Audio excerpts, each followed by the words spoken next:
बातम्यांचा बुलंद आवाज महा 24 तास.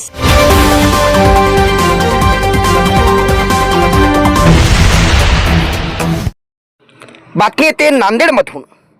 अनुसूचित जाती जमाती आयोगाचे सदस्य गोरक्ष लोखंडे हे नांदेड दौऱ्यावर आले होते. जिल्ह्यातील मागासवर्गीयांच्या वसतिगृहांची केली पाहणी. स्वतःच्या मुलाप्रमाणे वसतिगृहातील मुलाची काळजी घ्या, गोरक्ष लोखंडे यांचं आव्हान. स्वतःच्या मुलाप्रमाणे वसतिगृहातील मुलांची काळजी घेणे संबंधित अधिकाऱ्याची जबाबदारी आहे. जिल्ह्यातील वसतिगृहामध्ये सुधारणेस वाव असून विद्यादानाच्या या कामामध्ये संवेदनशील ठेवून काम करावे असे आवाहन महाराष्ट्र राज्य अनुसूचित जाती जमाती आयोगाचे सदस्य गोरक्ष लोखंडे यांनी येथे केले. सोमवारी शासकीय विश्रामगृह येथे पत्रकारांशी संवाद साधताना ते बोलत होते. गोरक्ष लोखंडे यांनी आयोगाचे सदस्य म्हणून आतापर्यंत 17 जिल्ह्यांना भेटी दिल्या आहेत.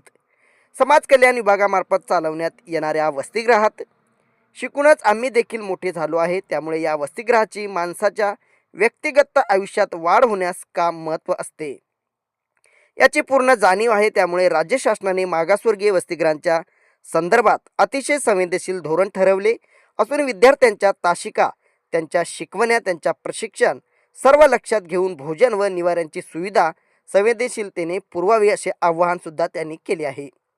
समाज कल्याण विभागामार्फत राबविण्यात येणाऱ्या अनेक वसतिगृहांची त्यांनी गेल्या 2 दिवसात पाहणी केली.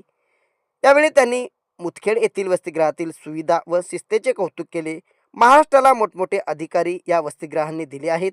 त्यामुळे वंचित समाजाने आपले मुले वसतिगृहात मोठ्या संख्येने दाखल होतील यासाठी प्रवेश प्रक्रिया व अन्य बाबी समजून घ्याव्यात. तसेच समाज कल्याण विभागाने या प्रक्रिया अतिशय सोप्या व सर्वांना माहिती होईल या पद्धतीने प्रसिद्धी करावी असे आवाहनही त्यांनी केले आहे.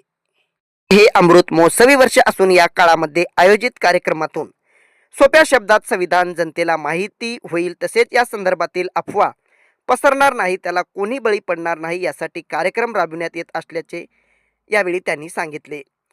परस्परांच्या जात धर्म व परंपरांचा सन्मान करताना मनातील भावना देखील स्वच्छ असली पाहिजे. कुणाच्या जातीबद्दल, कुणाच्या प्रगतीबद्दल असूया असू नये, द्वेष असू नये. ही परिस्थिती समाजात निर्माण झाल्यानंतर ॲट्रॉसिटीच्या घटनांमध्येही कमी होईल असा आशावाद यांनी यावेळी व्यक्त केला. गेल्या 3 दिवसापासून ते नांदेड जिल्ह्याच्या दौऱ्यावर असून या काळात त्यांनी विविध संघटनांच्या पदाधिकाऱ्यांची, जिल्हा परिषदेत समाज कल्याण अधिकारी सत्येंद्र अहुलवार, सहाय्यक आयुक्त समाज कल्याण शिवानंद मिनगिरे आदींशी चर्चा करून जिल्ह्यातील समाज कल्याण विभागाच्या कामाचा आढावा घेतला. या दरम्यान त्यांनी विविध सामाजिक संघटनेच्या कार्यक्रमांमध्येही सहभाग घेतला होता. महा 24 तास न्यूजसाठी महेंद्र धोंगडे, नांदेड.